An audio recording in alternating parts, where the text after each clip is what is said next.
Huckabee, one of America's great leaders, Timothy Keller. Kelly Paul pleads for a stop to political harassment and meet a mini superhero to the homeless.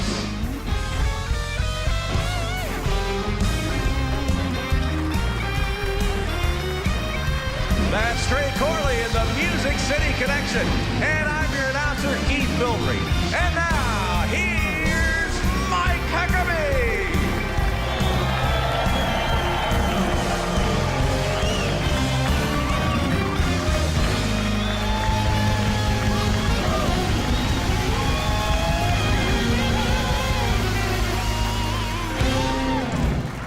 Oh, what a great audience we've got out here.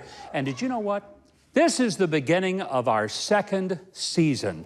We have been doing this show for one full year, episode number 1 of season number 2, and I couldn't be prouder of the audience that are packing this theater here in Hendersonville, Tennessee, to share the excitement with us. Okay, now you might think that I'd be angry at the media, Senate Democrats, and the far left, George Soros-funded leftists for their petulant tantrums about the nomination process for Judge Brett Kavanaugh to the Supreme Court. But you would be wrong. The biased media, the pink hat-wearing resistance, and the congressional Democrats, especially those on the Senate Judiciary Committee, have done something, well, I wasn't sure could be done. They have awakened and shaken people across America to realize how important their vote really is in November. I mean, until a few days ago, there was somewhat of a lethargy among conservatives, independents, and Republicans, and most political observers were predicting a blue wave that would give control of the House and Senate to the Democrats. Well, not anymore. The vile and vicious actions toward Judge Kavanaugh and his family, and the utterly disingenuous game playing to delay the decision by demanding more information only to ignore it when received, has surely shown fair-minded citizens all across the political spectrum that having Chuck Schumer, Nancy Pelosi, Dianne Feinstein, and Maxine Waters in charge of the legislative branch would be disastrous. So let's be clear. This was never about the actual qualifications of Judge Kavanaugh, or of his judicial temperament, or what he did or didn't do when he was in high school, or whether he threw ice at someone when he was in college. It was because of the fear that he might be a swing vote to change the evil ruling of 1973 that said it's okay to kill a baby in its mother's womb, even up to the very moment of birth. Folks, no nation on earth, not even France, allows such barbaric procedures. And there isn't even a clear indication that such a case would appear before the court again, or that Judge Kavanaugh would rule to overturn Roe v. Wade. And even if it were overturned, it does not end abortion. It just leaves the decision to regulate it with the states instead of the federal government. We've been witnessing no less than a hysterical, childish tantrum being thrown, with shrill screaming replacing any semblance of thoughtful debate and discussion. Now, when my grandchildren, who are all 7 years old or younger, pitch a hissy fit to get their way, they go to time out. Come election day, I think we need to put some politicians in time out.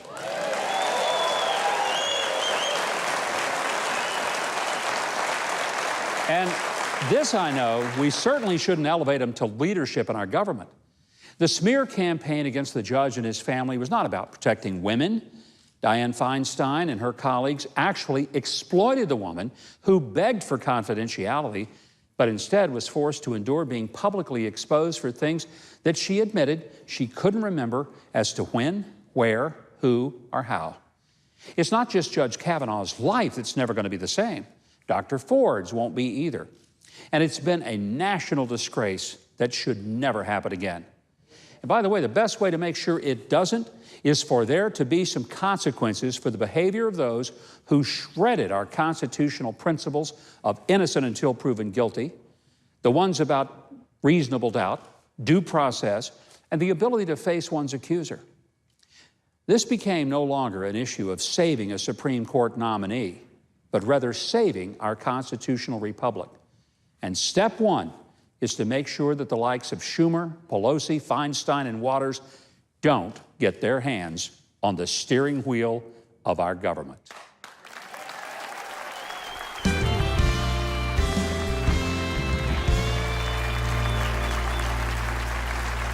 Well, it's no news that civil political discourse is an endangered species.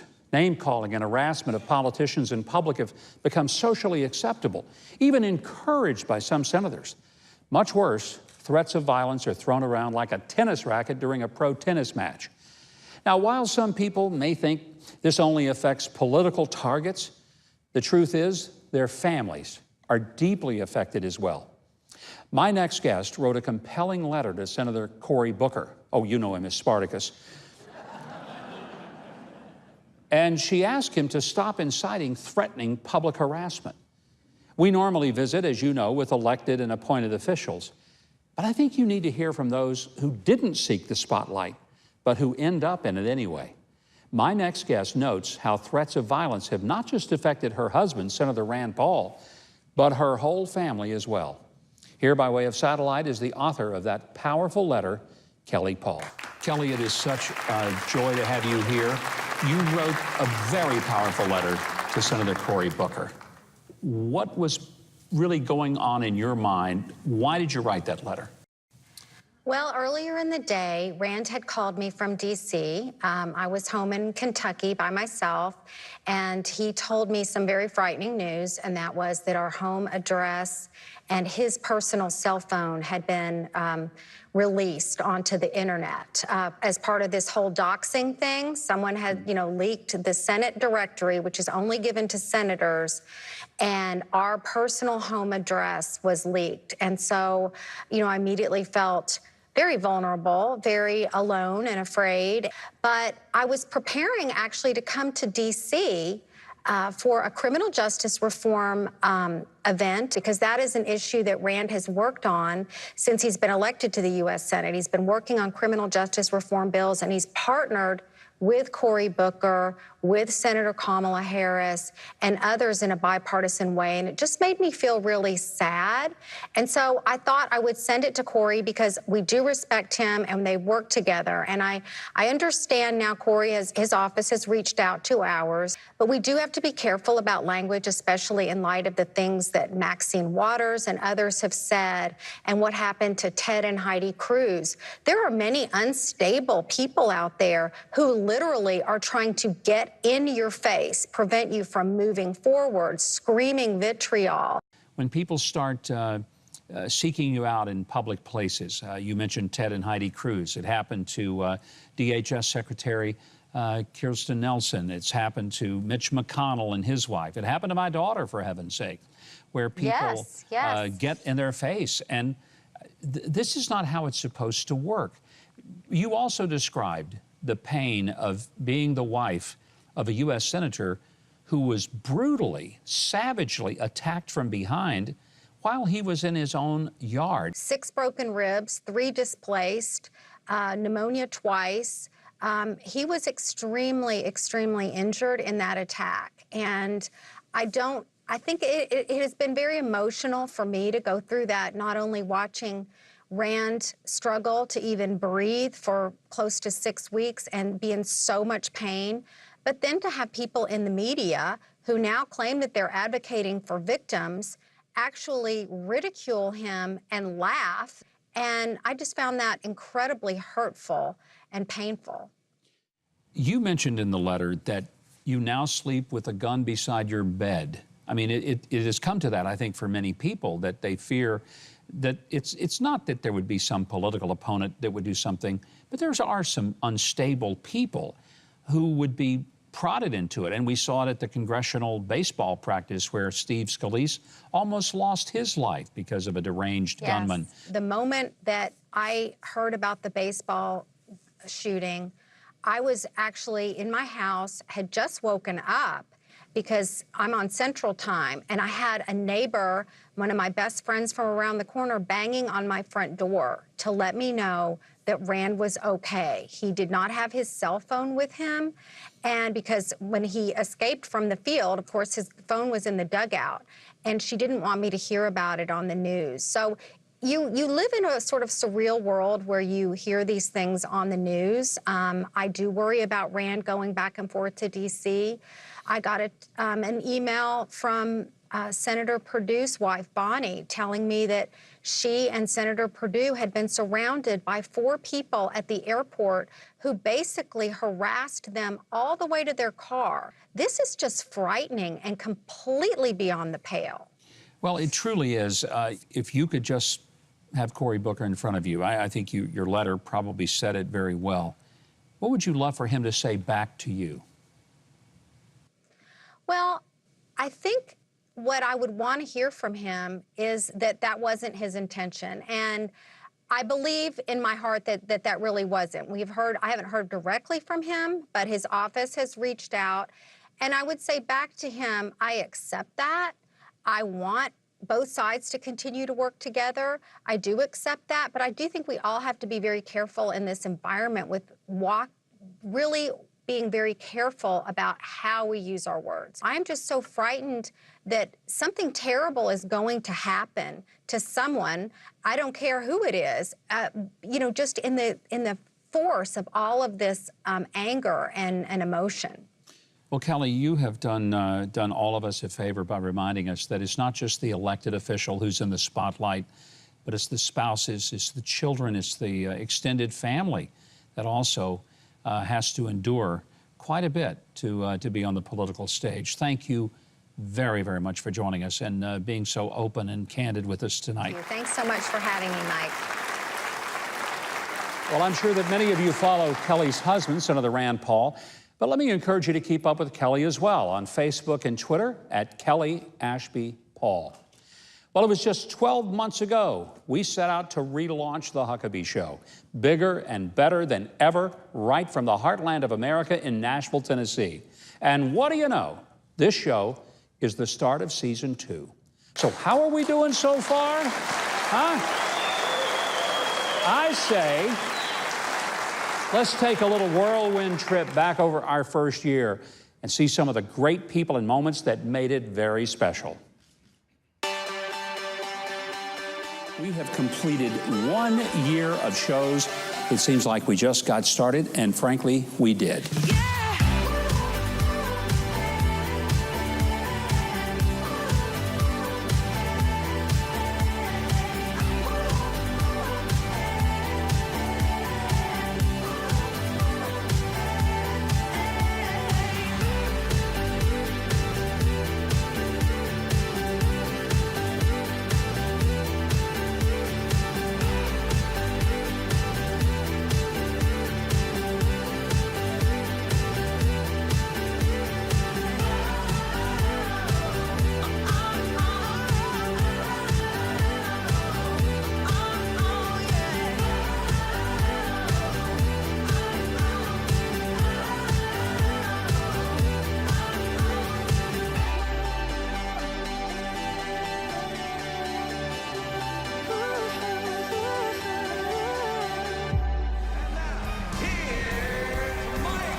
I tell you, that was so much fun watching that. I might start watching that show. I think it really looks interesting. Okay, I hope that montage spurred a few good memories for you as much as it did for all of us who put this show together. And the good news is the best is yet to come. And it's all coming in season 2. Hey, Keith, why don't you give them a few examples of the fun that we've got lined up for these folks? I would love to do that, Governor. We've got best-selling author Tim Keller and Huck's superhero Austin P. Ryan, political commentator David Limbaugh, and the amazing David and Danya perform, all tonight on Huckabee.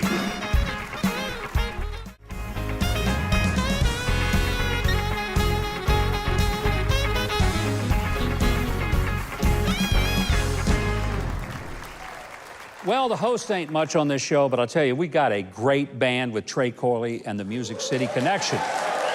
They're worth watching. Well, my next guest is a pioneer of the new urban Christian movement. He's the founder of Redeemer Presbyterian Church in Manhattan and Redeemer City to City, a group that's launched more than 300 new churches all over the world. He's a New York Times best-selling author, and he's here to discuss his latest work called The Prodigal Prophet. It's a unique perspective on the Old Testament character of Jonah. Please welcome Dr. Timothy Keller. Dr. Keller, truly an honor to have you with us. You've written a new book. It's all about the prophet Jonah, called The Prodigal Prophet. Yep. This is a guy that seems like he's more afraid of being successful than he is of failing. Well, yes, he is afraid of being successful because he doesn't like the people God has sent him to, and because he's either afraid of them turning toward God and God relenting from his threat to judge them. He doesn't want that to happen. And therefore, yes, he is actually more afraid of success than failure. Or put it another way, for him, he would see success as failure. And that's the reason why he responds the way he does.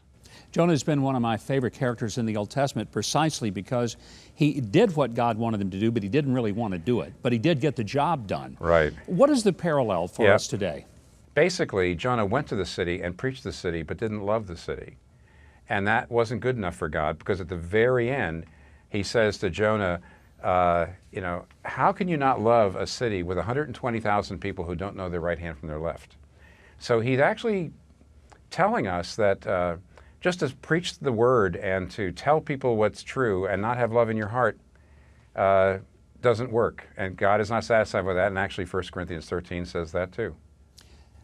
You know, it seems like that there is an application for every pastor that would ever get in the pulpit, that it's not only to have the right words, the right message, but it's also to carry it out with the right spirit, in the same spirit that God would intend that redemptive message. Francis Schaeffer used to say, a Christian minister used to say, if you preach judgment without tears, you don't have Jesus' spirit. Because when Jesus looked at Jerusalem, and he knew at the time that this was a city that was going to rise up and crush him. But he looks at Jerusalem and says, Jerusalem, Jerusalem, if only you knew the things that pertain to your peace, but now they're hid from your eyes. I would like to take you under my wings the way a mother hen takes her chicks under her wings. It's amazing, the compassion, even though he's preaching judgment. He's saying, you're going to be judged, but he's doing it with compassion. And some people have said, I think Luther said, that judgment is God's strange work. That God does judge because he's a righteous God. He does not enjoy judging people. He will do it. And we're not supposed to enjoy condemning people. And so that's one of the lessons of Jonah, yes. I think it's a lot like when a parent says, this is going to hurt me worse than it hurts you. I don't enjoy this when the discipline takes place.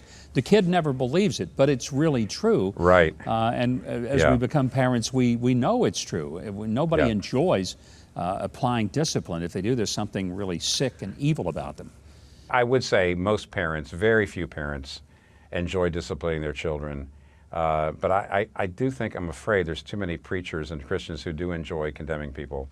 Oh, I think you're right, and I think that's one of the great tragedies of the modern day church. One of the applications that I drew from the book was that there is an inherent danger that we would want to keep our congregations just like us, and we would be afraid that people might come in of a different color or a different culture. Yeah. When Jesus Christ is asked, what does it mean to love your neighbor? Jesus gives us a picture of the parable of the Good Samaritan. And the Good Samaritan risks his life because it was a dangerous road to stop on. And he gives practical material help to someone who is racially and religiously different. Someone of a different race, different religion. And that's the person Jesus points to when someone says, what does it mean to love my neighbor? Jonah is, you might say, the anti-Good Samaritan. He's the opposite. Because God asks him to go to people who are racially and religiously different, and he doesn't want to go. And at the end, he only goes begrudgingly. And it's clear that the book is trying to tell us that this is wrong, because all through the book, whenever Jonah is brought into a relationship with the pagans, he despises. So the pagan sailors in chapter 1, the pagan Ninevites in chapter 3. Every time he's brought into close contact with them, the author of the book shows us the pagans are more admirable. They act more admirably. They show more humility. They show more graciousness, which to me is a way of saying that yes, Jonah is being called on the carpet by the author of the book for his attitude toward people of other races. By the way, it also shows us that what the New Testament says is right, and that is that we're all equally lost and we all equally need grace. Religious people as well as irreligious people, everybody needs the grace of God. And maybe one of the most off-putting things that we ever reject as believers is a sense of elitism or better-than-youism. I think you certainly speak to that as you discuss the prophet Jonah. Your congregation has been incredibly effective. I know you've kind of backed away from the week-to-week pulpiteer responsibilities, but to go into Manhattan and have one of the most effective churches in America where people says nobody in Manhattan is interested in the gospel, you've proven them wrong. Well, I would say yes. When we first came, my wife and I and my children came 30 years ago almost, there was plenty of predictions of failure, and actually I wasn't sure either that it would ever fly. I think it's obvious that the gospel message can connect with anybody. I think that's what we proved. You do have to make sure that you state the gospel in a way that's completely faithful to the Scriptures, but it's also in the language of the people you're trying to reach, and also connects to their particular areas of sin and need. In other words, the gospel is always bad news and good news. It's always telling people about their sin, how they're trying to save themselves, and then showing them that the thing they're looking for in the wrong places can only be found in Christ. But you have to be able to get their attention by showing them their particular forms of sin and showing them the particular things they're looking for that are fulfilled in Christ. So I actually do think that it was wrong for me and others to believe that, well, the people in Manhattan will never accept the gospel. And by the way, of course, the majority of people still don't accept the gospel, but there were a lot of people, a lot more people than anybody thought, who would respond if it was preached in a way that connected to their lives and to their hearts. Well, you've certainly been able to do that. We are delighted to have you here. Thank you for joining us, and I hope it's a bestseller and that people will read it and take heed to its message. Thank you. Thanks so much for having me. It's been my honor. Thank you. Well, Dr. Timothy Keller's new book, The Prodigal Prophet, Jonah and the Mystery of God's Mercy, it's a fascinating book about Jonah, the struggle with defiance and disobedience, and the reward of compassion and equality as well. It's available right now at bookstores everywhere, as well as online at timothykeller.com. All right, Keith, you didn't get swallowed by the big fish, so that means you're still here and can tell us what's around the corner. Oh, that sounds like a whale of a story, Mike. Well, coming up, we've got a pint-sized superhero helping the homeless. Then find out how millennials are learning to be adults and discover news stories you may have missed. Stay tuned for more Huckabee. I've joined Franklin Graham to make a difference in the lives of Hurricane Florence flood victims, and I hope you will too. Right now, your call or gift by way of the Samaritan's Purse website is going to help provide people and equipment for the cleanup of family homes that were heavily damaged by wind, water, and mud. You'll also help give needed rebuilding materials for the repairs, as well as supplies for the daily life of so many displaced people. Let's show our fellow Americans in the Carolinas what it means to love our neighbors as ourselves. So please, make the most generous gift that's possible today for you. And God bless you for caring. Well, back here at home, over 500,000 people are homeless on any given night.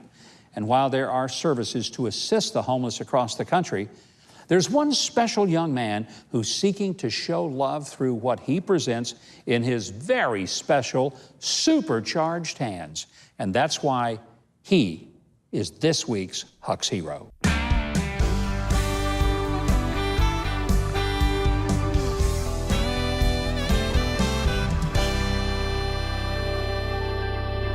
Legend says he put the fast in fast food, and scientists have argued that he contains the heart of a lion.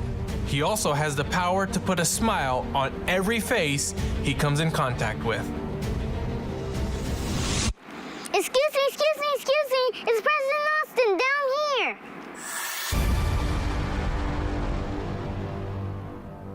By day, Austin P. Ryan looks like the average 4-year-old.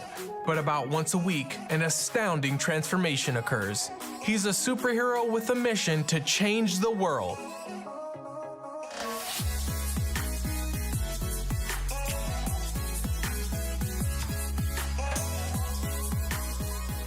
superpower is to feed the homeless and make them smile. Don't forget to show love. Thank you. You're welcome. Don't forget to show love. My son told me that he wanted to give up his toys that I bought him every Friday to go feed the homeless. It's just the right thing to do. When I grow up, I want to be President of the United States of America. And my 2 jobs are feeding the homeless and chasing the bad guys out of school. I don't have a weakness, and Superman ain't got nothing on me. A little rain can't stop love, can it? No. Because love is what? Undefeated. That's right. You're welcome. My name's Don't Kyle, forget to show love. That's so awesome, dude. Thank you so much. Austin will be eligible to run for president in the 2052 election. Until then, have hope, be kind, and Don't forget to show love.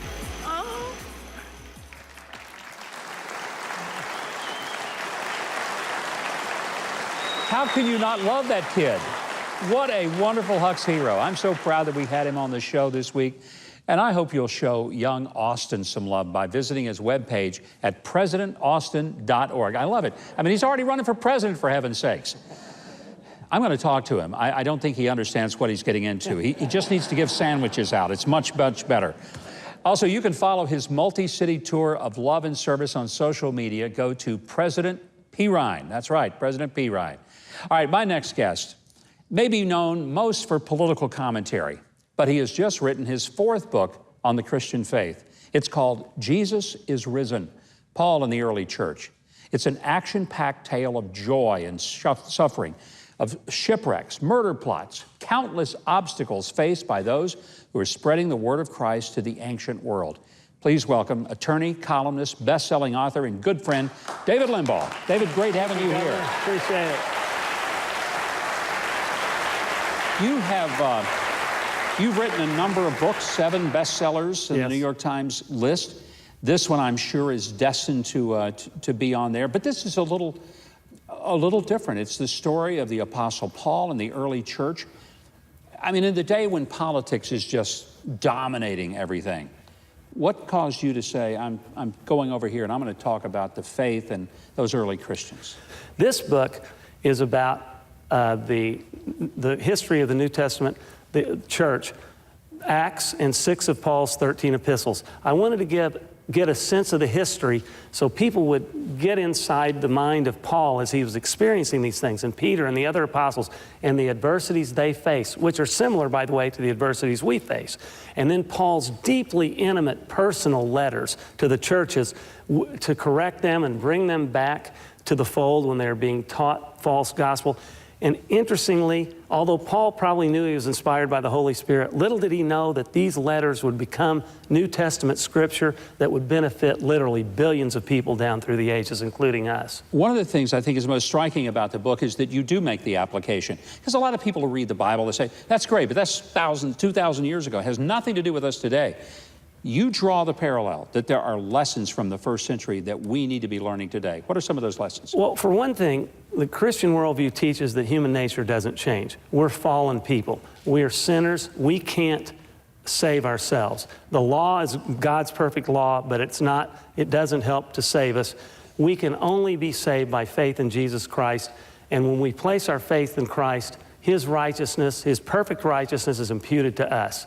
And then the Holy Spirit indwells us, and we can begin to combat sin on a daily basis and begin being righteous in fact and holier and more sanctified.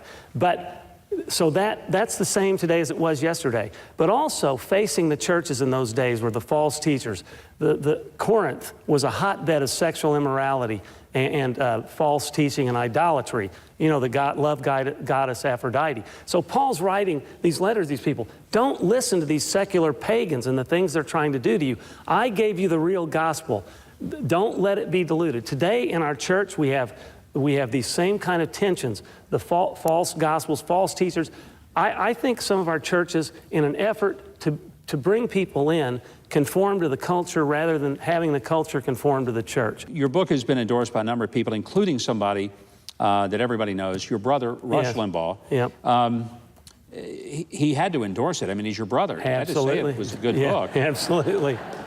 But I want to hear something about the family growing up. Your family is a long line of lawyers. I think your grandfather, your father, I mean, it's like the whole clan. So it was almost predestined that you were going to be a lawyer. Yes. My grandfather was a lawyer, practiced till he was 103, died when he was 104.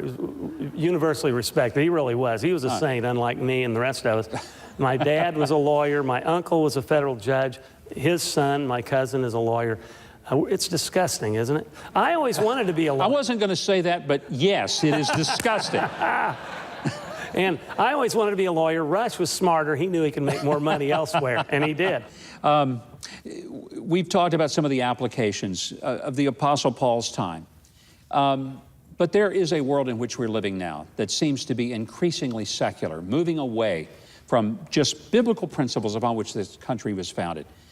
What's the key to getting back to where people respect that there is a God, that he has universal laws, whether we like them or not, whether we even believe as believers or not, these laws of God, they're real? I think the first thing is to quit being so feckless and cowardly about the truth. Declare that there is a truth. If you believe Jesus is the way, the truth, and the life, which he said he is, then he is. We've got to stand up and fight for what we believe in and quit being the kind of Christians that say we need to be passive, all we need to do is pray. God put us here for a purpose. We have a duty to fight for this culture. Our kids' freedom and well-being and possibly eternal destiny depends on us standing up. We can be winsome. We don't have to fight as dirty as the left, but we do have to be as intense as they are and as relentless in fighting. What a great, great message, and that's why I love this book. I hope people will get it. Jesus is Risen. The book is available at bookstores everywhere, but you can download a free chapter from this book, and you can read all the latest news commentaries that David has at davidlimbaugh.com. Follow him on Twitter at David Limbaugh. Of course, that would be right. All right, Keith, I know you've never been shipwrecked, and that's why you're standing over there telling us what's next. Absolutely. Next, news that will make you laugh on In Case You Missed It. Then Quick Change artists David and Danya perform. And later, Mike's final thoughts in the Wrap on Huckabee.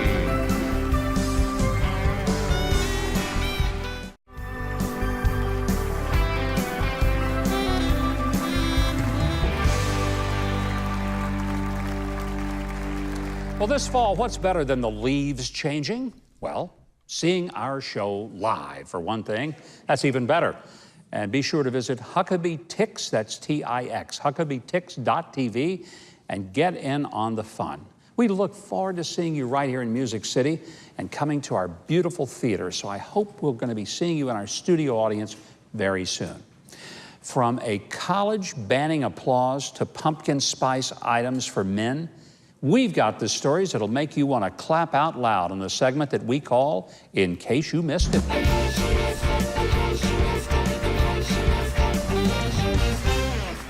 All righty, from our God Save the Queen's sanity file, the University of Manchester in the UK is doing away with clapping at student events and has replaced clapping with jazz hands. Why? Because they believe that the sound of clapping scares some of the fragile students at their esteemed university. The motion to silence was authored by Liberation and Access Officer Sarah Kahn from the school's student union. What a job title, Liberation and Access Officer. Now, the union points out the decision is to honor people who suffer from anxiety disorder. So whooping and cheering is no longer encouraged either.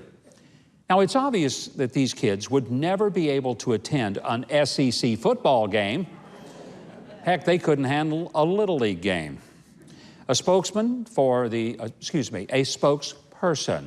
for the student union told journalists the motion was passed to encourage British Sign Language clapping, which is jazz hands, but not at all meetings, just democratic events where it's a political event and part of the students' union Democrat decision-making process. She added that there are no penalties for clapping at those events, but I decided I should try to finish this story in my best golf voice. I imagine the Queen of England might respond this way. Audience, would you join me right now as we give our jazz hands? Don't we feel better? Some weird people in this world, I'm telling you now. Well, Kyle Mullender and Tayo Masuda are GoPro content creators. Yes, that is actually a job now. And they were taking video in kayaks off the coast of New Zealand when a fur seal surfaced and smacked Mullender right in the face with a big octopus that it had in its mouth. I'll bet that's a sentence nobody's ever said before.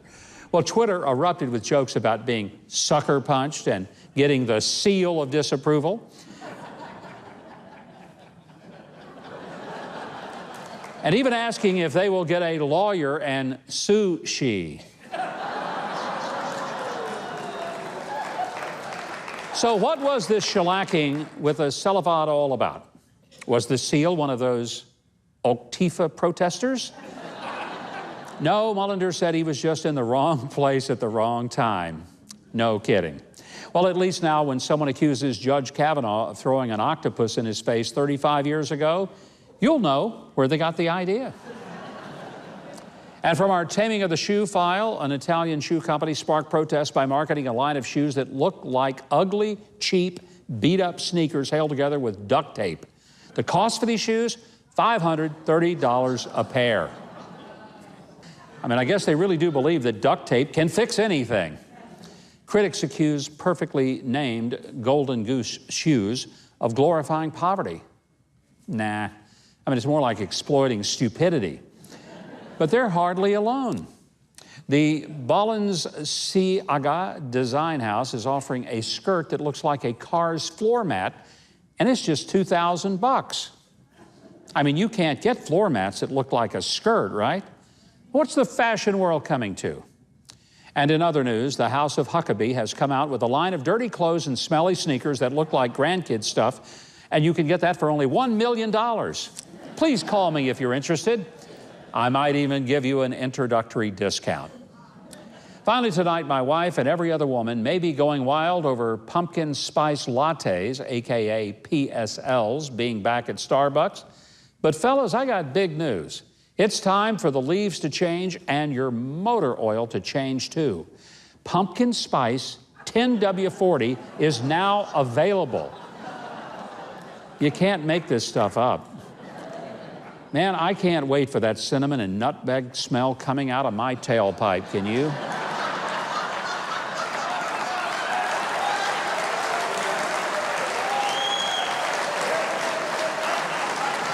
PSOCs are in the air. And guys, if you don't happen to be handy working on your car, don't you worry. Oscar Mayer has a way for you to get in on the pumpkin action this fall. When you make your lunch, nothing like a PSOMB sandwich on a cool day. Somebody has lost their mind, no doubt about it. Well, another week's unique news is in the history books, so be thankful that we read the news so you don't have to. And if you want a twice daily dose of real good news, analysis, and some humor just to keep you sane, please subscribe to my free email newsletter at MikeHuckabee.com. And while you're there, sign up to follow me on Facebook. And then only if you don't take things too seriously, follow me on Twitter at GovMikeHuckabee. Well, my next guests have entertained everyone from the Queen of England, who I'm sure gave jazz applause, to rock stars like Katy Perry and Rod Stewart. I want you to welcome David and Danya and their amazing art of quick change.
David and Danya, I'm going to tell you, this is amazing. I have no idea how you did that. But you're not supposed to.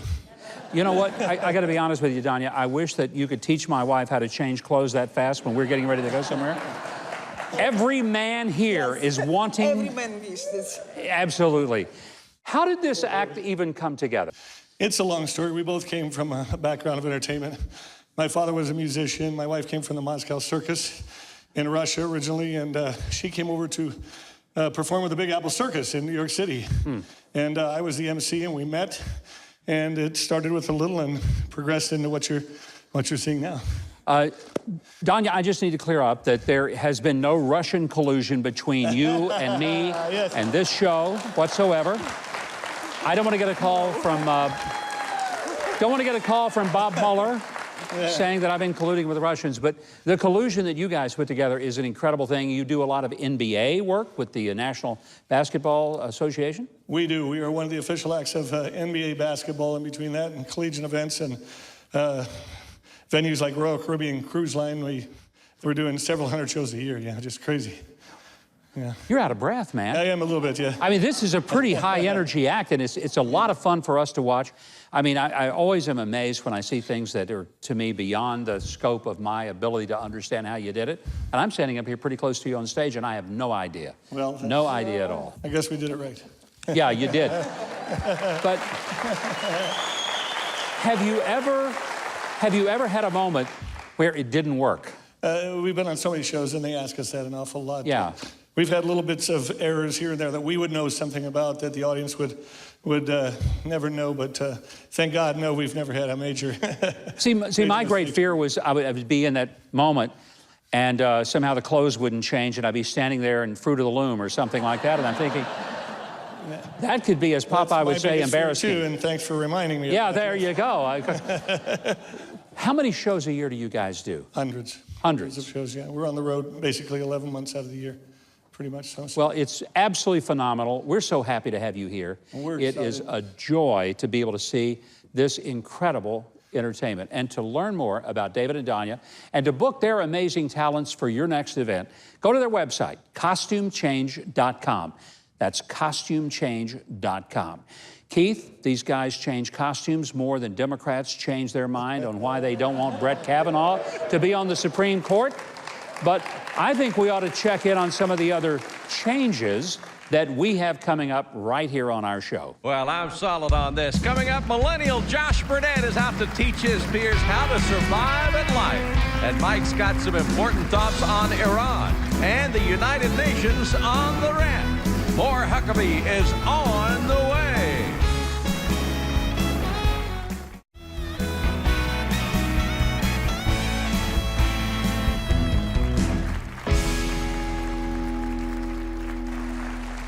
Millennials are one of the highest educated generations ever.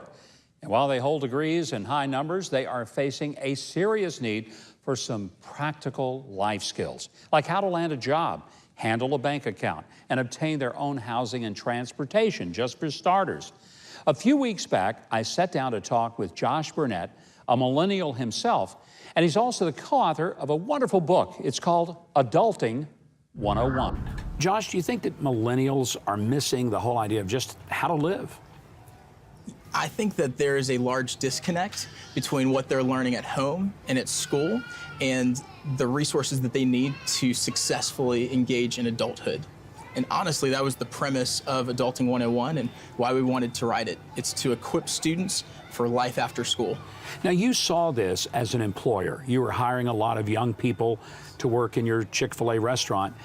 And what were they bringing to the job that you said, you know, these kids might need a little bit of assistance in some fundamentals? Absolutely. So everything from the actual job interview itself and the way in which students would interact with the people they were interviewing with, to once we've even employed them, how they engaged in the workplace. And then Adulting 101 is a compilation of so many of the conversations that I had with the students over the last 7 years. I've had hundreds of high school and college age students that would sit down, and many of them would ask, how do I buy a car?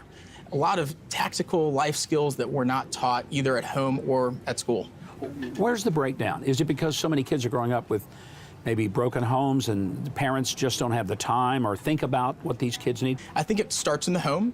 The home is where everything begins, and due to a lot of broken homes, I think that a lot of students are missing out on that. And then schools are not teaching students basic life skills that they need. They're teaching them algebra or trigonometry, but not budgeting or financial literacy. What was the biggest shock that you have had in dealing with millennials and other younger people when it comes to what they don't know? They expect everything to be done for them to some degree. So not all millennials by any means, but we've had numerous students where it's two types of parenting methods. You either have a helicopter parent that wants to do it on behalf of the student, or you have the absentee parent that will have no engagement with the student. And so this book is written to help kind of bridge some of the divides and to give the student the opportunity to learn these skills on their own.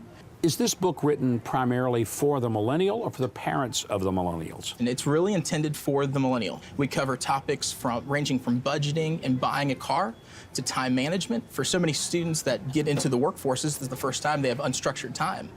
So we are trying to help them. How do you maximize your opportunities each and every day? Do young people have any sense that everything that they do now, what they post on social media, the manner in which they interact with their current employer, will have a big effect, not only on getting in or out of a school, but in every job they will ever have for the rest of their life? Do they get that at all? I think that some of them do.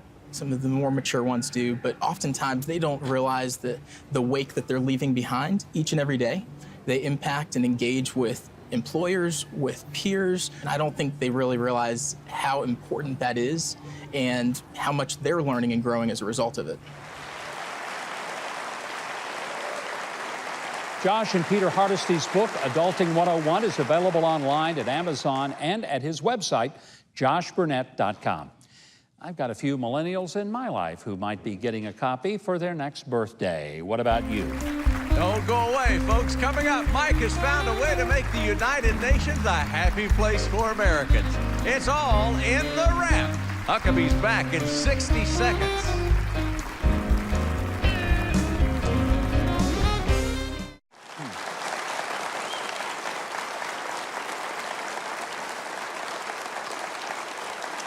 Our forefathers sacrificed everything to secure the promise of life, liberty, and the pursuit of happiness. I'm pretty sure they did not say, but make sure the United Nations approves. But I believe I've got a better idea of how we should deal with the UN in a segment that we call The Wrap.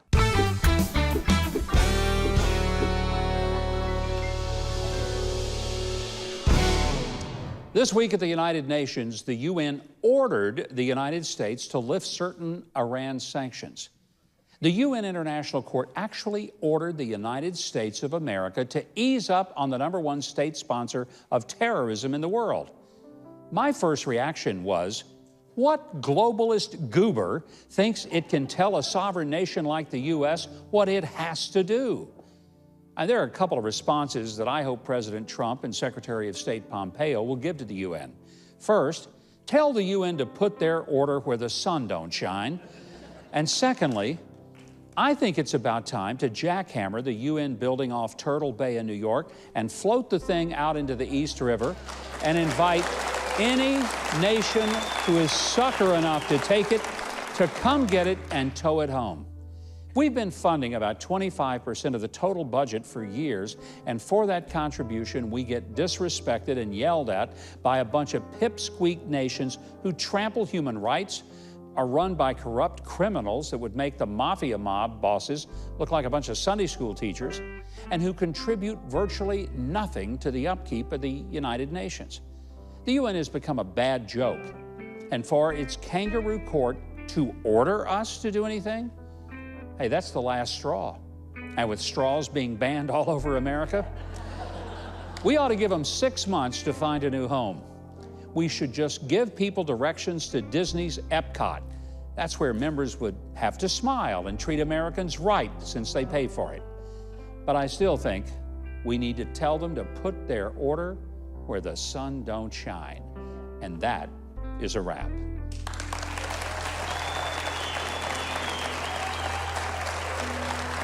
Well, our thanks to everyone tonight for helping us to get season 2 off to a great start.